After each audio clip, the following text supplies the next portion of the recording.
திருவாரூர் மாவட்டம் பூந்தோட்டம் கூத்தனூர் சரஸ்வதி அம்மன் ஆலயத்தில் சரஸ்வதி பூஜை கோலாகலமாக நடைபெற்று வருகிறது. இதில் ஏராளமானோர் கலந்து கொண்டு சுவாமி தரிசனம் செய்து வருகின்றனர். இது தொடர்பான அண்மை செய்தியை பார்க்கிறோம்.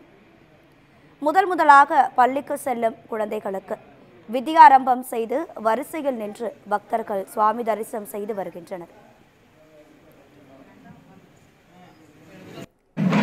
பூந்தோட்டம் கூத்தனூர் சரஸ்வதி அம்மன் ஆலயத்தில் சரஸ்வதி பூஜையில் ஏராளமானோர் கலந்து கொண்டு சுவாமி தரிசனம் செய்து வருகின்றனர்.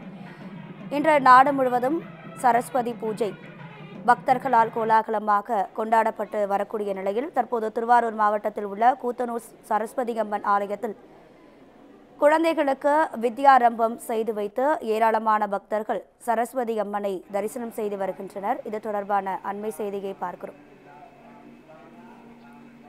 இது குறித்து நமது செய்தியாளர் ரவிச்சந்திரன் வழங்கும் கூடுதல் தகவல்களை கேட்கலாம். ரவிச்சந்திரன், உங்க விரிவான தகவல். வணக்கம் ராதிகா. தென்னிந்தியாவிலேயே சரஸ்வதி தேவிக்கு என்று தனி ஆலயம் அமைப்பட்டது கூத்தனூர் சரஸ்வதி அம்மன் கோயில். சரஸ்வதி பூஜை விழா இப்ப தற்போது நடைபெற்று கொண்டு வருகிறது. அதில் கோலாகலமாக கொண்டாடப்பட்டு வருகிறது. திருவாரூர் மாவட்டத்தில் நன்னிலம் வட்டத்திற்குட்பட்ட கூத்தனூரில் தென்னிந்தியாவிலேயே மகா சரஸ்வதி ஆலயம் அமைந்துள்ளது.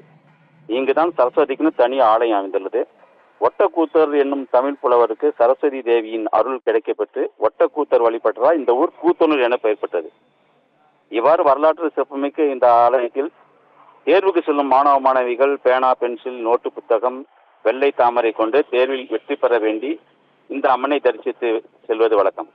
மேலும் ஆண்டுதோறும் இந்த கோயிலில் சரஸ்வதி பூஜை விழா வெகு விமர்சையாக நடைபெறும்.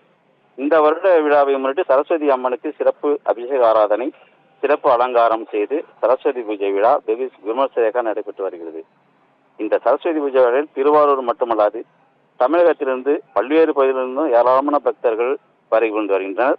அது குடும்பத்தோடு வருவாங்க. ஒவ்வொரு குடும்பத்தோடும் குழந்தையோடு அழைச்சி வருவாங்க. இந்த சரஸ்வதி பூஜைக்காக பாதுகாப்பு பணியில் பேரண காவல் ஆய்வாளர் கோகுலக்கண்ணன் தலைமையில் 100க்கும் மேற்பட்ட போலீசார் ஈடுபட்டு வருகின்றனர்.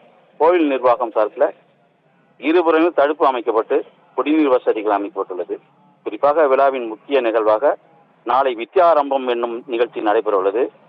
தமிழ் முதல் எழுத்தான ஆனா என்ற அகரத்தை குழந்தைகள் நெல்மணியில் எழுதும் நிகழ்வு நடைபெற உள்ளது என்பது குறிப்பிடத்தக்கது. திருவாரூர் மாவட்ட இந்த நிகழ்வில் திருவாரூர் மாவட்ட அதிமுக செயலாளரும் நன்னிலம் சட்டமன்ற உறுப்பினர் ஆர் காமராஜ் குடும்பத்தோடு கலந்துகின்றார்.